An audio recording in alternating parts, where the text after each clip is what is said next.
बड़ी खबर यूपी के कानपुर के सीसामऊ विधानसभा सीट से समाजवादी पार्टी की प्रत्याशी नसीम सोलंकी की मंदिर में पूजा करते हुए वीडियो वायरल है, जिस पर विवाद खड़ा हो गया है। समाजवादी पार्टी की प्रत्याशी नसीम सोलंकी के खिलाफ फतवा जारी किया गया है। दरअसल पूर्व विधायक इरफान सोलंकी की पत्नी ने दिवाली की रात सीसामऊ के बनखंडेश्वर मंदिर में शिवलिंग पर जलाभिषेक किया था, जिसका वीडियो सामने आने के बाद ऑल इंडिया जमात के मौलाना शहाबुद्दीन रजवी ने नसीम के खिलाफ फतवा जारी कर दिया। मौलाना शहाबुद्दीन रजवी का दावा यह है कि कोई मुस्लिम महिला मंदिर में जलाभिषेक नहीं कर सकती है और ये इस्लाम के खिलाफ है। उत्तर प्रदेश की 9 विधानसभा सीटों पर 13 नवंबर को उपचुनाव है और समाजवादी पार्टी ने कानपुर की सीसामऊ सीट से पूर्व विधायक इरफान सोलंकी की पत्नी नसीम सोलंकी को चुनावी मैदान में उतारा है। तस्वीरें हम आप तक पहुंचा रहे हैं। जिस महिला ने भी अगर अनजाने में किया है तो वो शरीयत की नजर में वो मुजरिम है और वो शरीयत की गिरफ्त में है। उसको तौबा करना चाहिए और अपने अमल से आइंदा भविष्य में मुस्तकबिल में कोई भी ऐसा अमल न करे जिससे उसका ईमान, उसका इस्लाम खतरे में पहुंचे। इसलिए जिस महिला ने भी ऐसा अमल किया है उसको चाहिए कि वो तौबा करे, तजदीद ईमान करे, यानी दोबारा कलमा पढ़े।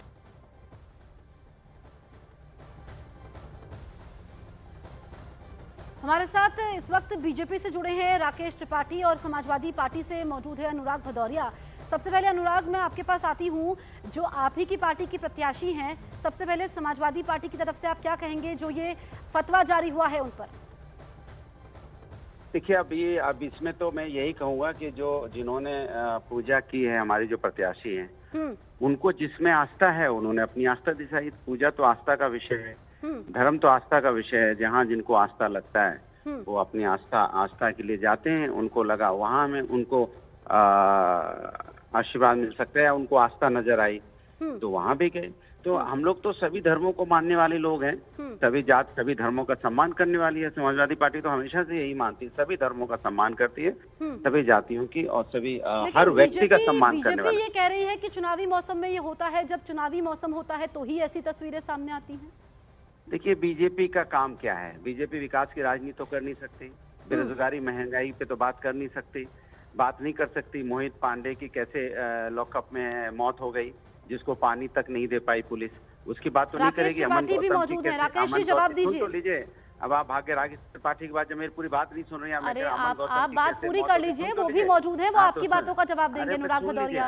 हाँ बिल्कुल, अमन गौतम से बता के जाएं, जब वो बोले बीजेपी प्रवक्ता, पूछेगा अमन गौतम की कैसे मौत हो गई, क्या उनके घर दिवाली के दिन कोई गया? समाजवादी पार्टी तो गए उन लोग के घर में, ये लोग गए क्या दिवाली में किसी के दुख के यहाँ? अमन गौतम क्या इस देश का इंसान नागरिक नहीं है, या वो उसको इंसान नहीं समझते? सवाल ये है, भारतीय जनता पार्टी समाज में विकास की राजनीति नहीं करती, नफरत की बात करती, इसलिए इनके साथ तो हम लोग बहस भी नहीं करते। इसीलिए मैं फोन काट रहा हूँ। नफरती बात करने, जो लोग नफरत की राजनीति करते हैं उनसे मुझे बात करने में अनुराग भदौरिया, जो पहले तो एक तो मुद्दा है उस पर बात रखिए, अब आप दोनों का सुन लीजिए ना। राकेश त्रिपाठी आपको सुन रहे हैं, इसीलिए आपको जोड़ा है, थोड़ा धैर्य रखिए। राकेश त्रिपाठी आप बोलिए, एक सेकंड। अनुराग भदौरिया, अब आप सुन लीजिए ना, बोलिए राकेश त्रिपाठी।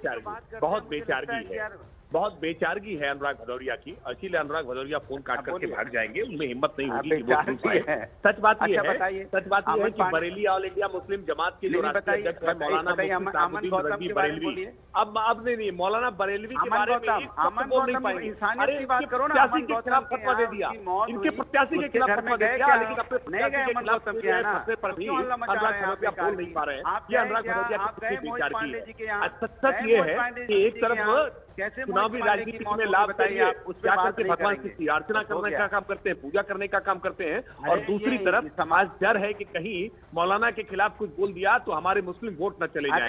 ये जो बेचारगी है ना अनुराग भदौरिया की समाजवादी पार्टी, इसी बेचारगी के खिलाफ किए गए फतवे पर भी अनुराग भदौरिया बोल नहीं पा रहे। आप निश्चित रहो, अमन गौतम पर बोलेंगे और ठीक है, आप दोनों ऐसे लड़ेंगे तो कुछ हल नहीं निकल पाएगा। देखिए, अभी दोनों प्रवक्ताओं से मेरी गुजारिश है, मैं आप दोनों से गुजारिश कर रही हूँ कि जो मुद्दा है उस पर बात रखिए। फिर मुद्दे से हम भटक रहे हैं। जो तस्वीरें सीसामऊ से सामने आई है जिसमें एक फतवा जारी होता है, इस पर आप क्या कहेंगे राकेश त्रिपाठी? अनुराग भदौरिया कह रहे हैं कि हम तो सभी धर्मों को मानते हैं।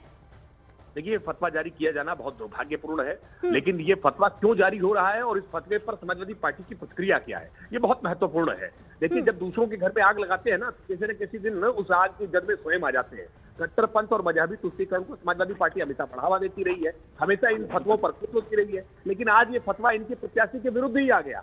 अब समाजवादी पार्टी बड़े पसोपेश में है, वो तय नहीं कर रही है कि इस फतवे के खिलाफ जो फतवा देने वाले मुफ्ती हैं उनके खिलाफ बोलेंगे तो मुसलमान वोट चले जाएंगे, और अगर नसीम सोलंकी के पक्ष में रहेंगे तो अनुराग भदौरिया जवाब दीजिए। ये मुश्किल है।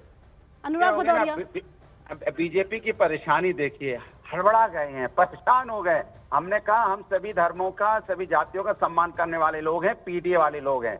अब ये पीडीए का मतलब तो समझते नहीं। मैंने बोला अमन गौतम की बात की, अमन गौतम की बात की, नहीं हल्ला मचाने लगे। परेशानी, हार मान ली बीजेपी ने, लगता है हार मान ली, अभी से हार मान ली, अभी से हार मान ली, चिल्लाने लगे, अभी से हार मान ली। चलिए, अभी तो चुनाव डिक्लेयर होने दो, हार तो रही है 9 की 9 सीट पे, परेशान क्यों? अमन गौतम के बारे में नहीं बोल पा रहे हो ना, बेचारे की समझ में आ रही है, मर गई इंसानियत, अंदर आत्मा मर चुकी है। अमन गौतम के बारे में बोलने में जीभ लड़खड़ाती है, शर्म नहीं आती है? कैसी सरकार के प्रवक्ता हो? हम अमन गौतम की बात करते हैं तो आए बाय साहब बोलना शुरू कर दिया। हमने मोहित पांडे की बात की तो आए बाय साहब बोलना शुरू कर दिया। इंसानियत धर्म अपनाइए, मानवता का धर्म अपनाइए। ठीक है अनुराग भदौरिया, मेरा आपसे सवाल है, ठीक है आप ऐसे लड़ेंगे तो जनता समझ नहीं पाएगी। अनुराग भदौरिया, मेरा आखिरी सवाल आपसे है, तो क्या जो मौलाना ने फतवा जारी किया है गलत फतवा जारी हुआ है?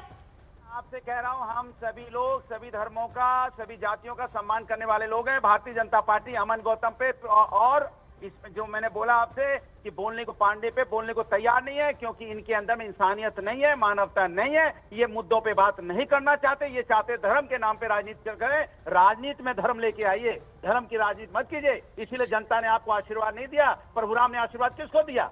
क्यों दिया? प्रभु राम अंतर्यामी है, कण कण में, वो जानते हैं। चलिए ठीक है, अनुराग भदौरिया और राकेश त्रिपाठी, आप दोनों ने प्रभु की आराधना और प्रभु, आप दोनों ने समय दिया, बहुत बहुत शुक्रिया। देखिए, इस पर सियासत तो खूब हो रही है, लेकिन जो असल मुद्दा है इस पर दोनों बातचीत करने को तैयार नहीं है। मुद्दे से भटकाव यहाँ पर देखने को मिला है। और हमारे साथ साजिद रशीदी मुस्लिम धर्मगुरु, इसके अलावा आचार्य विक्रमादित्य हिंदू धर्मगुरु मौजूद हैं। सबसे पहले रशीदी साहब, मैं आपके पास आती हूँ।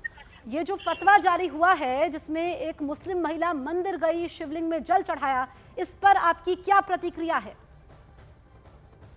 ने फतवा जारी किया है। फतवा किसने जारी किया है? फतवे की कॉपी है आपके पास? नहीं नहीं, आप मुझसे कॉपी क्यों मांग रहे हैं? हमने चलाया है कि किसने? आपने खबर देखी? फतवा जारी हुआ है। आपने कहा है ना कि फतवा जारी हुआ, कॉपी दिखाइए। नहीं, फतवे की कॉपी दिखाइए। नहीं, मैं बाइट, एक मिनट रुकिए, आप पहले खबर एक बार पढ़ भी लिया करिए, हम तो सुना देते हैं, हमें प्रूफ नहीं देता, लेकिन हमारे दर्शक मौजूद है। मैं आपको बता दूं आपको कि मौलाना शहाबुद्दीन रजवी ने, देखिए ये फतवा जारी किया है नसीम, हम सुनवा देते हैं, आप सुनिए पहले। जिस महिला ने भी अगर अनजाने में किया है तो वो शरीयत की नजर में वो मुजरिम है और वो शरीयत की गिरफ्त में है। उसको तौबा करना चाहिए और अपने अमल से आइंदा भविष्य में, मुस्तकबिल में कोई भी ऐसा अमल न करे जिससे उसका ईमान, उसका इस्लाम खतरे में पहुंचे। इसलिए जिस महिला ने भी ऐसा अमल किया है उसको चाहिए कि वो तौबा करे, तजदीद ईमान करे, यानी दोबारा कलमा पढ़े। साजिद रशीदी, अब तो सुन लिया, अब तो कानों में आवाज पहुंच गई होगी आपके। मौलाना शहाबुद्दीन रजवी है जिन्होंने ये कहा है। एक तो भाषा पे नहीं, आप प्रूफ मांग रहे थे। मैं बहरा नहीं, आप प्रूफ मांग रहे थे, आप बोलिए ना। आपको हम नेशनल चैनल है, कोई ऐसे ही खबर नहीं चलाएंगे हम। आप सुनिए, बिलबिलाइए मत। नहीं, आप बिलबिला रहे हैं, आप शब्दों का चयन सही करिए। शहाबुद्दीन रजवी